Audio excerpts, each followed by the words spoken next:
All right, 6-6 here. We're gonna watch this SnowRunner trailer and talk about it. That's that's awesome. I'm gonna pause this a lot because they cut really quick, but that draw distance and that view is awesome. Like you couldn't see that far in Mud Runner because of the ambient fog and line of sight stuff they did. Not to mention the maps didn't even have like distant skyboxes or landscape boxes or whatever they call them. So that's pretty cool. So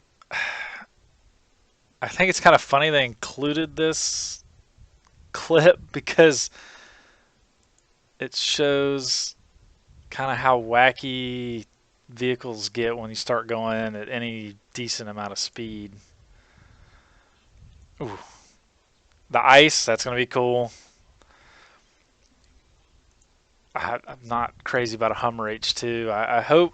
I'm really hoping that down the line they'll port in some of the vehicles from Mud Runner and American Wilds because there's some really good vehicles in that game. Um, so, ooh, look at that. That's a big Russian 8x8. I mean, look how cool that is. Oh, now that is cool. I love that shot. Yes, the 5 ton. That is a. Okay, we got to talk about that too, of course. So this is a. They didn't get a license for it, but that's a. Oh, what is it? Like an M96 or something. I don't even remember the nomenclature, but that's the old American Army 5 ton truck. But it's got like a brush guard on it with some lights, which is cool. It's got a light bar, so that's cool. But I've actually driven and ridden in some of these trucks, so I'm going to be interested to see what kind of attachments and how capable it is. And the axles for these 5 tons are what lots of off-road guys put under their mud machines and rock crawler. Well, maybe not rock crawlers, but a lot of the mud truck guys use 5 ton axles now. They just keep getting bigger and bigger. They used to be deuce and a half, 2.5 ton axles were the big thing, but so I do hope that someone will mod in an M35 A3 or A2, which was the old deuce and a half army truck, which I love so much. Okay, this kind of blew me away when like I was like, wow, an 8x8 APC. Like, actually, I don't know that it has a bunch of windows and stuff, so maybe it's like a civilian model or something. Or is it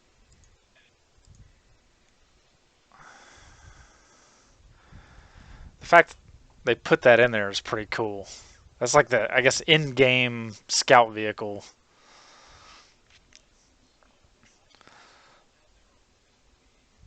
So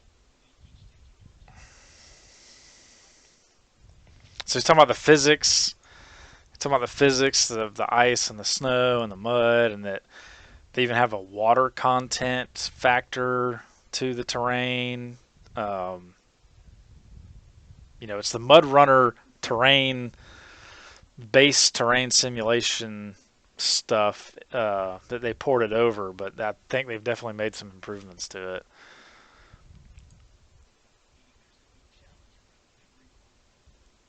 That looks fun.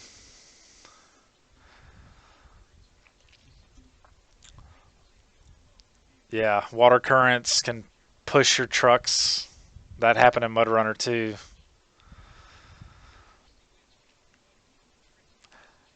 So that's kind of sad that the winch is still just this like magical gray line that shoots out of your truck. Like, really hoping they would actually have textured it, but that's all right. It's all right.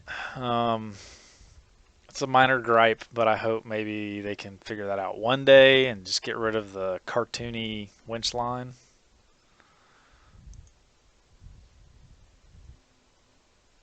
Is that a Pacific P12? Not sure.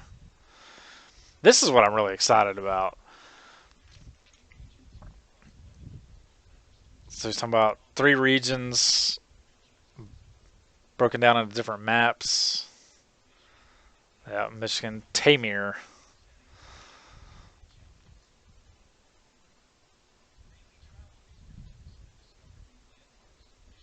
So still have watchtowers. Okay, so whoa, stop.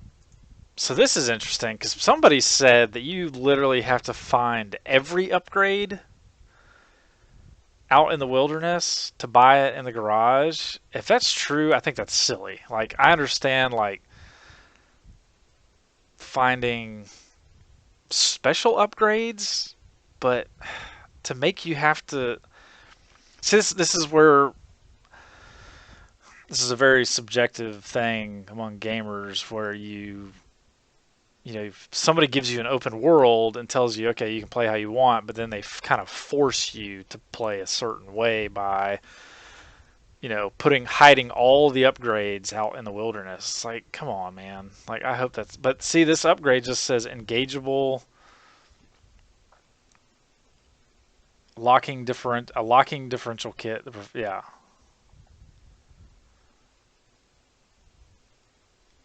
not available for, and it's not even available for the current truck. So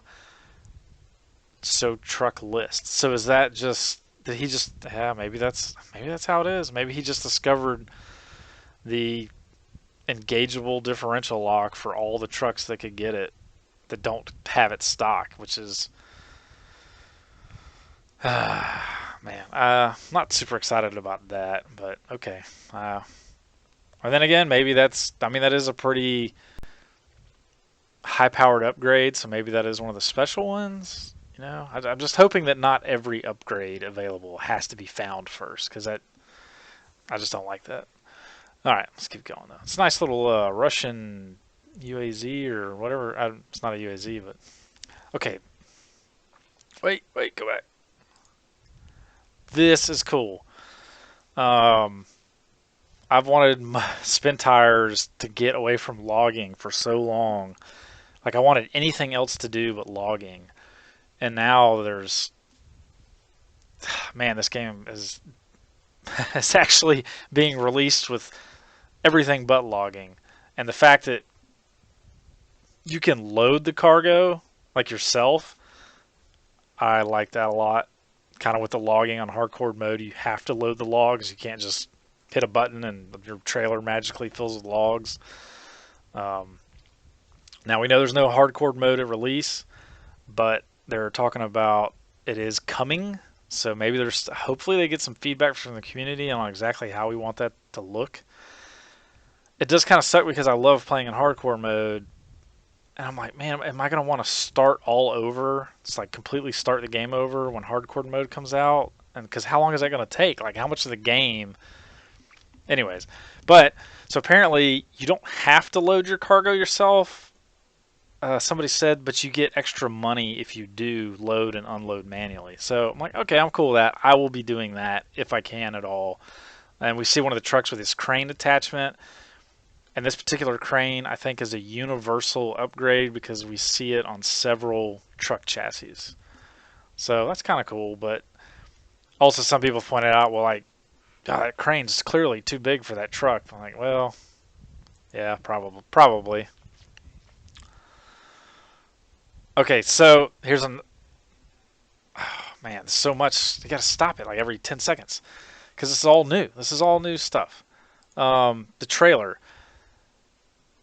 Not only can you move your own vehicles around with, which we had in American Wilds, they introduced a stock flatbed trailer that you could load stuff on. But now this would work in multiplayer. Like you could have your buddies in their scout vehicles or a bigger truck, and you could load them on a trailer and drive them around, and like the truck won't clip through the trailer or any weird wacky physics stuff, so they say, so they claim. So this is cool because like, what happens when you're playing multiplayer with some guys that maybe all they have is their scout car, because a lot of people are going to be playing this next week, and they might group up and they'll just have scout cars. Maybe one guy has a bigger truck and you could put them on a trailer and drive them across the regions or whatever. So that's cool.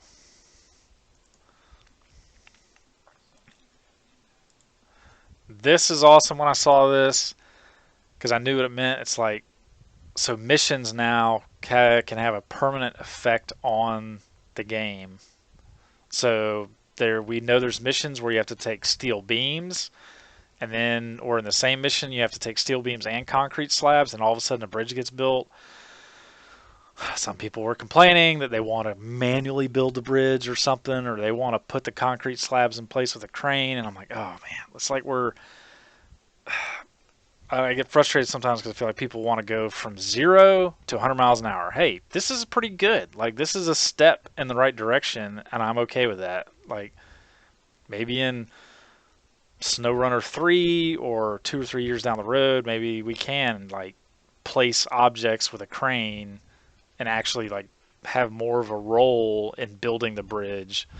But I'm cool with these missions and how they unlock certain areas or make things easier. Like now you don't have to cross the river down there in the riverbed. Now you can just use the paved road to get from area to area, after you complete the mission. So that's cool.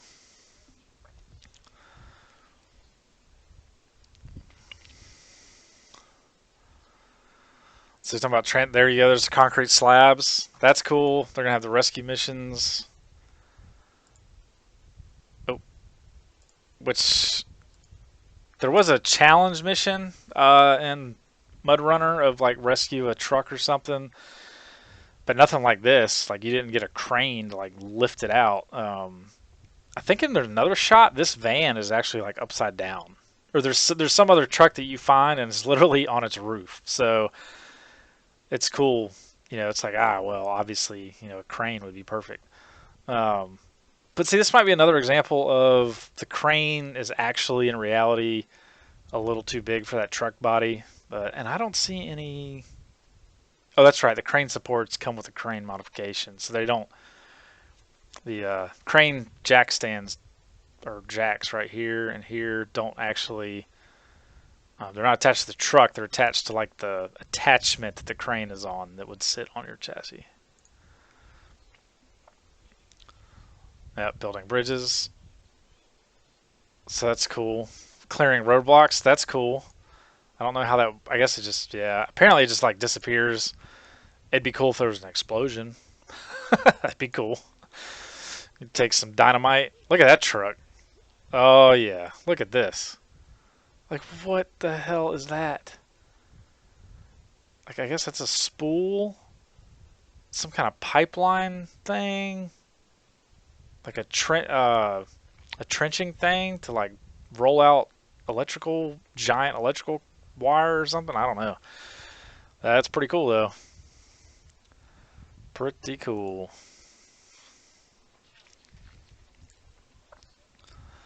Oh, here they talk about how the maps are linked. So we saw the tunnel. Um, so tunnels and bridges, I think, are what going to link map to map. And they're saying that in the late game, you'll have missions that'll take you to have to cross maps and maybe even all the way across the game to complete missions. So that's cool. And they're talking about, I think we'll talk about fuel management for those missions and stuff. Yeah, that's cool. It's a nice truck. Yeah, planning for the long haul. All right, here we go. Customization. So there we see. That's an interesting truck here. It's a pivot chassis. I guess it's Russian. Is that the Arctic thing, everybody's? I'm not sure. I'm not familiar with all these new modern Russian vehicles they have. I kind of learned what is it, the Kamazes and the Krazes or whatever from Spin Tires and Mud Runner a little bit, but now they have all these new or modern crazy things.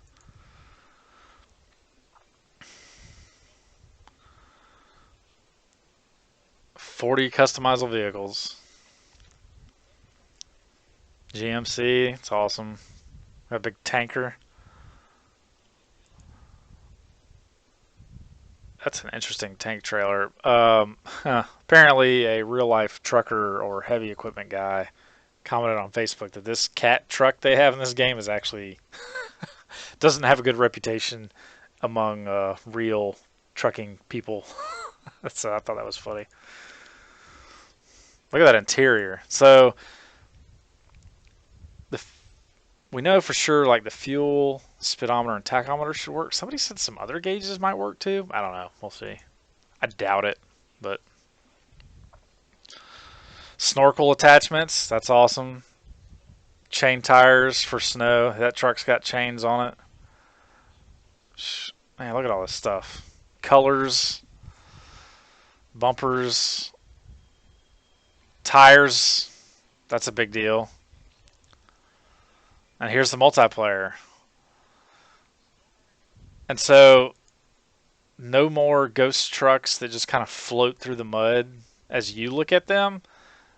You will be able to see their ruts. Their ruts, you can fall into their ruts. Like, the trucks are in, you're all sharing the same time and space. It's not kind of a weird, uh, interdimensional thing where it was before. How they've said it's all fully synchronized now. That the other players in your game, if you're the host, will have an effect on the environment. So that's awesome. Everything's synchronized.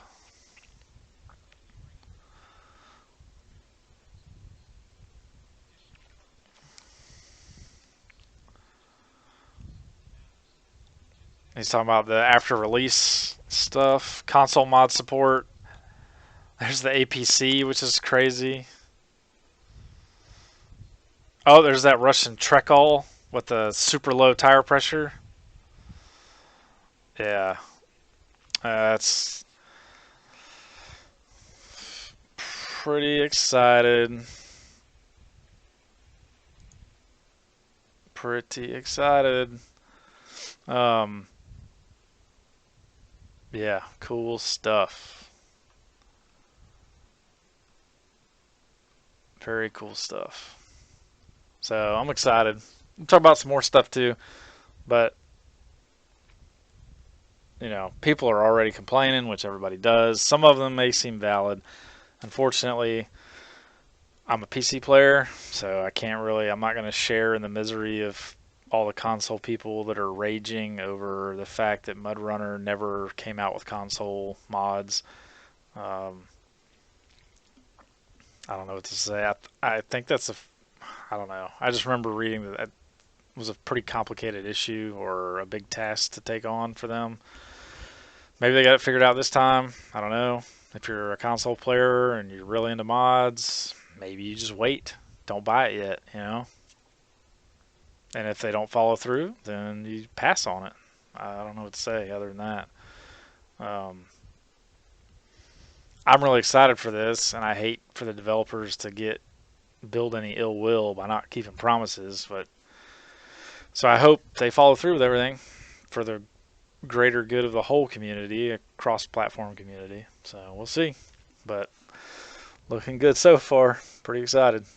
See you all next time.